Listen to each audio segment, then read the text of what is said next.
কিতাব থেকে 6 কিতাব 10 কিতাবে চলে গেল। আমি তো একটু আমরা দেখি কথা এক বলতে কিতাবে চাই। থেকে।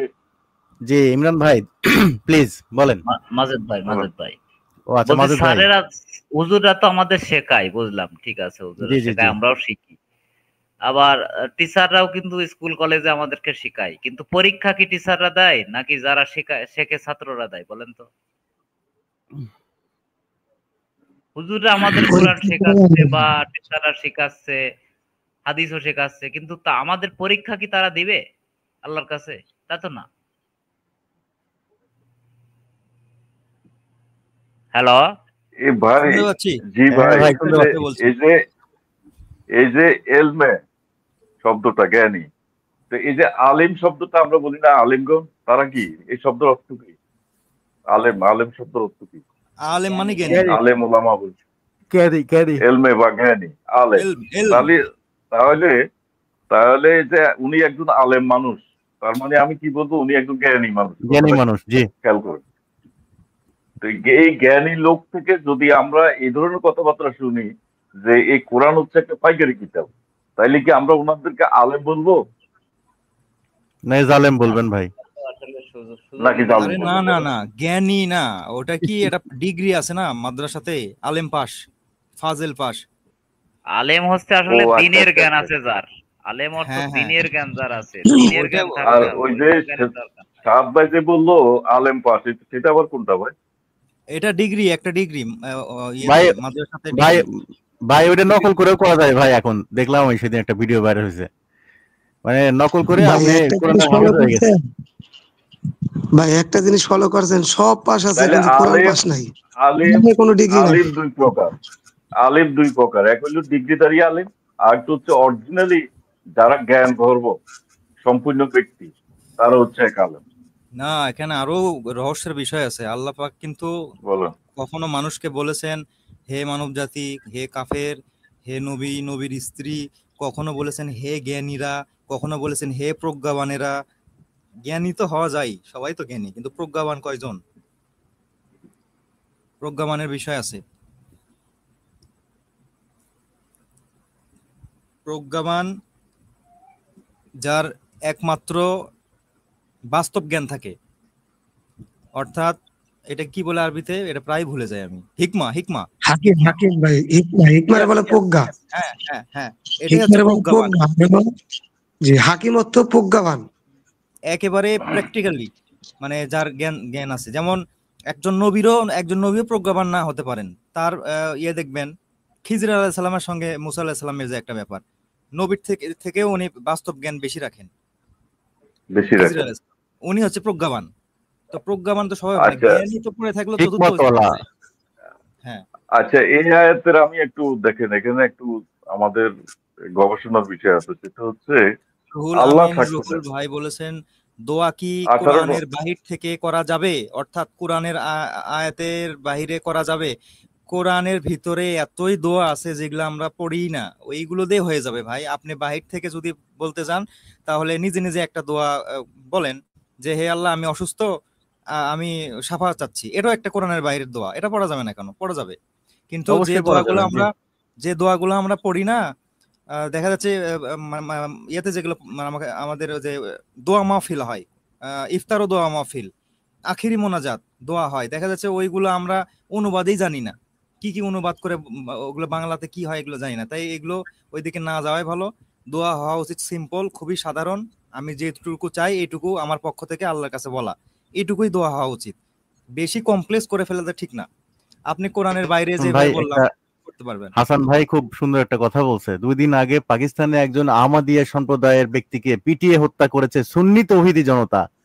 বাংলাদেশ সম্ভবত সেই পথেই যাচ্ছে। তাহলে তো আপনাদের অবস্থা একই রকম, মানে আহমদিয়া সম্প্রদায়ের মতোই হবেন।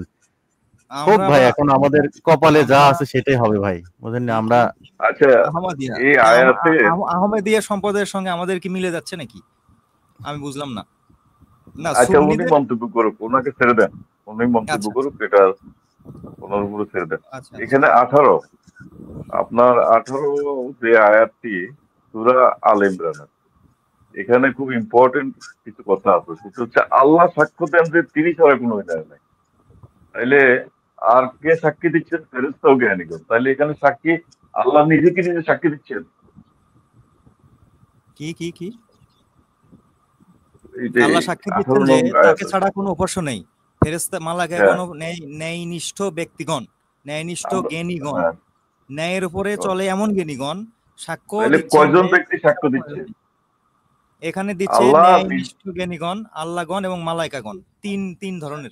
না না, আল্লাহগণ না, মানে আল্লাহ নিজে সাক্ষী দিচ্ছেন যে তিনি ছাড়া কোনো ইলাহ নেই।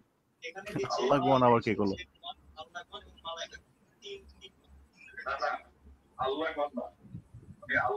রিপিট হচ্ছে। এটা কত?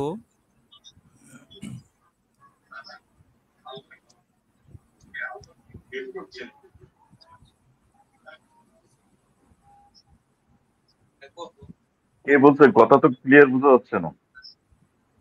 হ্যাঁ, শুনতে পাচ্ছি না কথা। কথা কারো একটা রিপিট হচ্ছে, মানে ডিভাইস থেকে রিপিট সাউন্ড শোনা যাচ্ছে। এখানে সমস্যা কি? সাক্ষ্য দিচ্ছেন যে তিনি ছাড়া কোনো সত্য ইলাহা নেই, আর ফেরেশতা ও জ্ঞানীগণ তিনি ন্যায় দ্বারা প্রতিষ্ঠিত। মানে এখানে আল্লাহ সাক্ষী দিচ্ছেন প্লাস ফেরেশতা এবং জ্ঞানীগণ সাক্ষী দিচ্ছেন, তাই তো বোঝাচ্ছে আল্লাহ ছাড়া কোনো সত্য ইলাহা নেই। তিনি ন্যায় দ্বারা প্রতিষ্ঠিত, তিনি ছাড়া কোনো সত্য ইলাহা নেই, তিনি পরাক্রমশালী প্রজ্ঞাময়। ঠিক আছে, সমস্যা কি? তাহলে তিনি ফেরেশতার গুরুত্বটা, না সমস্যা নেই, ফেরেশতার গুরুত্বটাকে কতটুকু হাইলাইট করেছেন আমার প্রশ্ন হলো এই জায়গায়। আল্লাহ নিজেকে নিজে সাক্ষী দিচ্ছেন, আবার তার সাথে ট্যাগ করছেন কাকে? ফেরেশতা এবং যারা জ্ঞানী। তাহলে তো ওভারঅল সবাইকে উনি ট্যাগ করা হয়ে কিন্তু- গেল এখানে, তাই না? না না, উনি এটা একটা মর্যাদা দেওয়া হয়েছে, আমরা ফেরেশতাদেরকে একটা মর্যাদা দিল এবং জ্ঞানী ব্যক্তিকে একটা বিশেষ মর্যাদা এখানে প্রদান করেছে। জি হ্যালো, আসসালামু আলাইকুম। বিষয়টা এরকম না? জি, ওয়ালাইকুম আসসালাম। জি ইকবাল ভাই, জি ইকবাল ভাই বলেন। সর্দার। আপনার এইখানে এই আয়াতটা যখন সবাইকে সালাম দিলাম আর কি, আসসালামু আলাইকুম। জি ভাই। জি সালাম সালাম। এই কথাটা যখন নাজিল হয় আর কি, বাণীটা, তখন ওই জ্ঞানী ব্যক্তি ছিলেন মানুষদের মধ্যে আর কি, আল্লাহ যাকে জ্ঞান দান করছেন তাকে, অর্থাৎ এইখানে জ্ঞানী ব্যক্তি বলতে মানে নবীর যুগে নবীকে বোঝানো হয়েছে। আর যেহেতু আপনি এখন পড়তেছেন, তাহলে এখন জ্ঞানী ব্যক্তি কে? নবী তো আমাদের সামনে নাই। এখন জ্ঞানী ব্যক্তিও আছে, এখনো আছে। এই ফরম্যাটটা সবসময় থাকবে। ফেরেশতা বলতে বোঝায় রিসিভ এন্ড ফরওয়ার্ড, যা শুনলাম তাই বললাম, মানে আল্লাহর পক্ষ থেকে তারা যা জানে তাই জানা, হুবহু জানা, নিজেরা কোনো ব্রেন খাটায় না। এটা হলো ফেরেশতা। আর ওই এখন আপনার জ্ঞানী ব্যক্তিকে যদি প্রশ্ন করেন, তার উত্তর পাবেন আপনি সূরা জুমারের 68 নম্বর আয়াতটা দেখবেন। সূরা জুমার 39 নম্বর সূরার 68 নম্বর আয়াত। জুমা হলো 62 ভাই, 62 নম্বর সূরা। জুমা না, জুমার, সূরা জুমার 39 নম্বর সূরা। কত নম্বর আয়াত ভাই? 48 68 68 68 68 জি 68 68, হ্যাঁ 68, 39 68। সিংহায় ফুঁক দেয়া হবে, ফলে আসমান ও জমিনে যারা আছে সবাই বেহুশ হয়ে পড়বে, তবে আল্লাহ যাকে ইচ্ছা করেন। অতঃপর আবার সিংহায় ফুঁক দেয়া হবে, তৎক্ষণাৎ তারা দণ্ডায়মান হয়ে দেখতে থাকবে। আচ্ছা, তার পরে একটা দেখেন তো ভাই, তাহলে পরে একটা দেখেন, আমি তো মুখস্থ বলতেছি। এর পরের একটা দেখেন, মানে 69 দেখেন। পৃথিবী আয়াত, হ্যাঁ 69। পৃথিবী তার পালনকর্তার নূরে উদ্ভাসিত হবে, আমলনামা স্থাপন করা হবে, পয়গম্বরগণ ও সাক্ষীগণকে আনা হবে। ওই যে সাক্ষীগণ পাইলেন, পয়গম্বর ছাড়া আমরা নবীর পরেও সাক্ষী পাইলেন না, এই সাক্ষীগণ মানে এরা হলো বর্তমানে জ্ঞানী।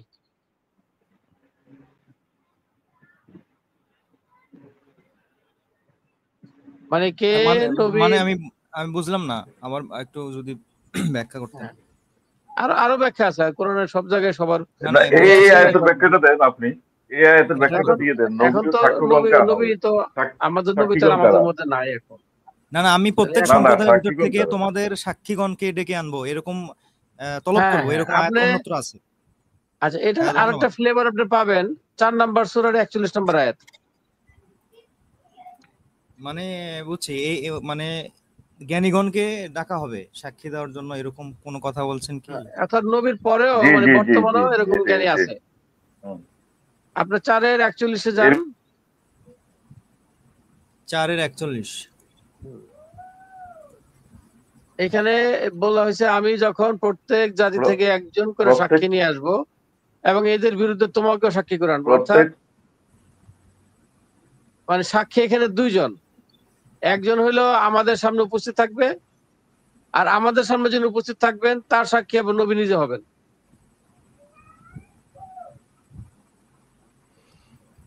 এটা আল্লাহ পাক না, কোন প্রক্রিয়া এখানে করবেন আল্লাহর উপর।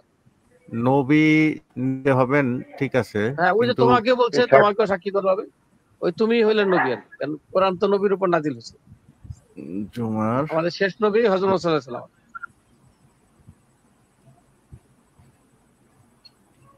69 এখানে বলা আছে হচ্ছে আমল নামা স্থাপন করা হবে পয়গম্বরগণ এবং সাক্ষীগণকেও আনা হবে, মানে এখানে কিন্তু বহু বচন ব্যবহার করছে, হ্যাঁ, ঠিক ওই আছে, তো তার মানে কনফিডেন্স তো, শুধু- মানে হইছে কি, আল্লাহ তো আর জি। 100 বছর বাঁচান না, আল্লাহ তো আজীবন বাঁচবে। মানুষ তো 100 বছর বেশি বাঁচবে না। এইজন্য যত নতুন মানুষ তত নতুন সাক্ষী থাকবে। সেটা বলতেছি না, আল্লাহ নবীর একজনই কথা যে থাকবে। বললেন যে কোন নবী থাকবেন সেই বিষয়ে কিন্তু এখানে ডিটেল বলা নাই। ওইখানে পয়গম্বরগণ মানে অনেক পয়গম্বর হতে পারেন, তারা নবীগণ, এই যে ভাই এখানে এদের বলা আছে সবারই আনা হবে, পয়গম্বর নবী- গণ মানে নবীগণ সবাইকে এবং আনা হবে। কথা বলবো, নবীগণ এবং সাক্ষীগণকে, জি হুম, দেখেন মানে পৃথিবীতে নবীগণ যত আমাদের মানুষ আরো আছে, অনেক আয়াত দ্বারা মোটামুটি মোটামুটি মানে সিদ্ধান্ত হয়ে গেছে যে আমাদের নবী হযরত মুহাম্মদ সাল্লাল্লাহু আলাইহি ওয়াসাল্লাম সত্য এবং শেষ নবী। একটু যেহেতু কথা উনি বলবো, নবীগণের শেষ, তাহলে এখন সাক্ষীগণের শুরু আর কি। ওই যাদেরকে ওলি আল্লাহ একটু বলা হয় কথা আর কি। বলবো। হ্যালো, জি, মাসুদ ভাই বলেন, বলেন, মাসুদ ভাই বলেন। বলেন। বলছি যে ধরেন এই যে নবীগণ এবং সাক্ষীগণ বলছে, এখানে ব্যাপার আছে আমাদের বুঝতে হবে। পৃথিবীতে কিন্তু বহু নবী এবং বহু রাসূল আছে। আমাদের এই নবী আসার আগে অন্য যেসব নবীকে অনুসরণ করছে যেই কমগুলো, তারা কি আমাদের এই নবী তাদের সাথে থাকবেন? তা তো না। তাদের সাথে তাদের সময়ে নবী থাকবে এবং সেই সময়ে সাক্ষীগণ থাকবে। এখানে তারা বোঝার তো ব্যাপার আমাদের আছে ভাই। নবীকে চেনেই না, তারা কি আমাদের নবীকে চেনে? হ্যাঁ, মুসার কম কি এই জন্যই মুহাম্মাদের কমকে নবীগণ, চেনে? এই জন্যই মুহাম্মাদকে নবীগণ চেনে? এবং সাক্ষীগণ বলা হয়েছে।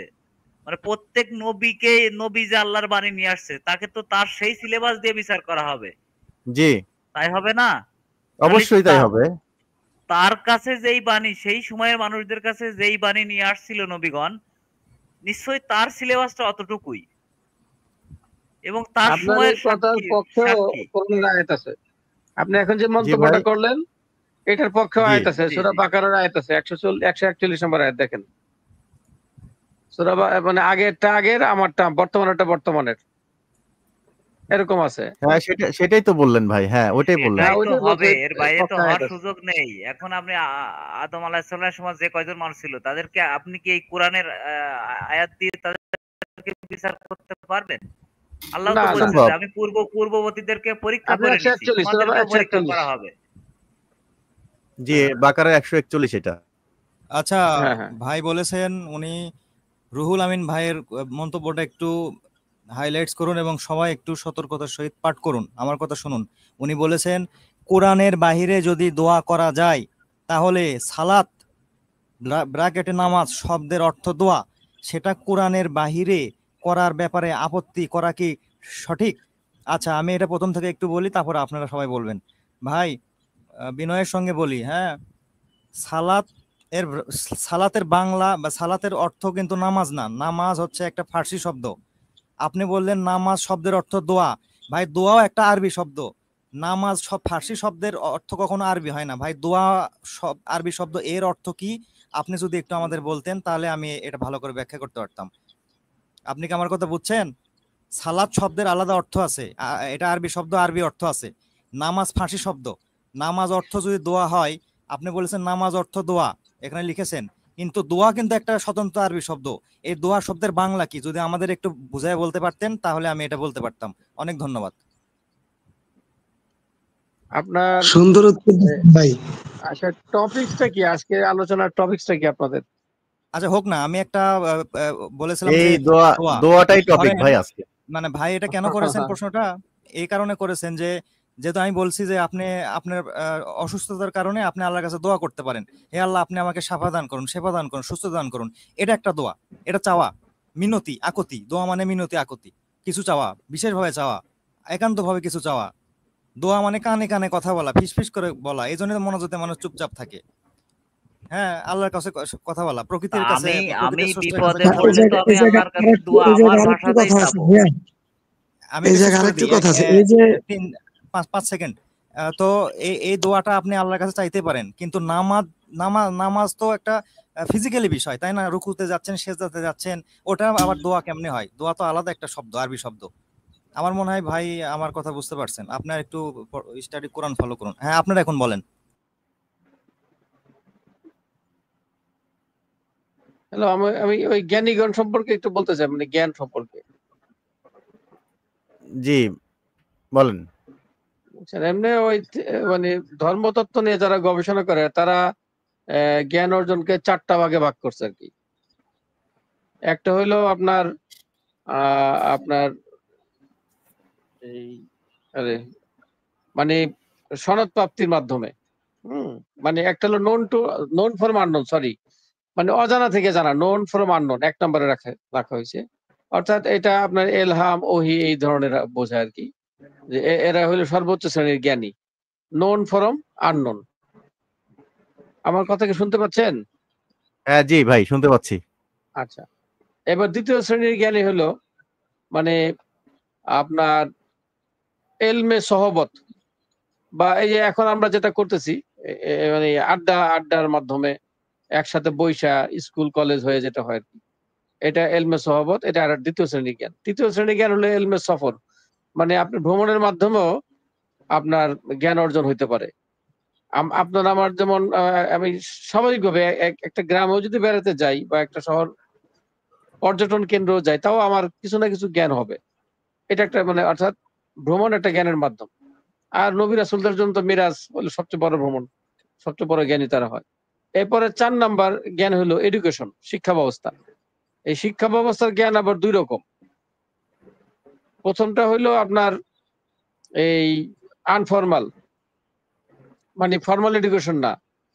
এরা এই স্বশিক্ষিত আরকি। মানে লেখাপড়ার সার্টিফিকেট নাই, বাট তারা জ্ঞানী এবং সমাজে প্রতিষ্ঠিত এবং গ্রহণযোগ্য ব্যক্তি। এরকম রবীন্দ্রনাথ ঠাকুর, কাজী নজরুল ইসলাম, সত্যেন্দ্রনাথ দত্ত এই ধরনের আরো অনেকেই আছেন। যারা একাডেমিক শিক্ষায় শিক্ষিত না, বাট তারা জ্ঞানী। আরেকটা হলো সিলেবাস ভিত্তিক, মানে জানা থেকে জানা। নোন ফ্রম নোন, মানে আমি সিলেবাস ভিত্তিক লেখাপড়া করে যেটা শিখলাম, এটাও একরকম জ্ঞান। যেটা আপনার ইউনিভার্সিটি লেভেলে হয়ে থাকে। তো এই ৪টা শ্রেণীর মধ্যে ১ম শ্রেণী হলো উচ্চ শ্রেণী হইলো নোন ফ্রম আননোন, মানে ওহী এলহাম এটা। আর নিম্ন শ্রেণীর জ্ঞান হলো সিলেবাস ভিত্তিক। তো পৃথিবীতেও আপনার সিলেবাস ভিত্তিক জ্ঞান দ্বারা চালিত, এইজন্য পৃথিবীতে অশান্তি বিরাজমান। আরেকটা দৃষ্টিকোণে আছে জ্ঞান অর্জনের। এটা হলো আপনার আধ্যাত্মিক জগতে আমাদের দেশে প্রচলিত আছে। সেটা হলো ১ম জ্ঞানটা বলা হয় আরবিতে এলমে জাতি, মানে আল্লাহর জ্ঞান।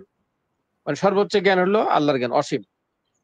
আর ২য় জ্ঞানটা হইলো আল্লাহ পাক যাকে জ্ঞানী করেন, এটাকে ইলমে লাদুনী বা ইলমে আতাই বলা হয়। এটা নবী রাসূল, ওলি আল্লাহর এই টাইপের জ্ঞান হয়ে থাকে। ৩ নাম্বারটা হলো এই ইলমে কাসাবি, মানে অর্জিত বিদ্যা। যে বিদ্যাটা অর্জন করা হয় সেটা আপনার আরবি লাইনে হোক, মাওলানা লাইনে হোক, চিকিৎসা বিজ্ঞান হোক, ধর্ম হোক, যাই হোক, মানে যত রকম জ্ঞান আছে, ইঞ্জিনিয়ারিং হোক, গণিত হোক, এগুলো হলো ইলমে কাসাবি। এগুলা যদি মানুষ চর্চা করে তার জীবন অতিবাহিত করা সহজ হবে আরকি। হ্যাঁ, কিন্তু ১ম শ্রেণীর জ্ঞানটা হলো ইলমে জাতি, ২য়টা ইলমে লাদুনী, অর্থাৎ আল্লাহ পাক তাকে জ্ঞানী করেন। এই হলো জ্ঞান সম্পর্কে আমি একটু জানি আরকি, সহজ ভাষায় বললাম।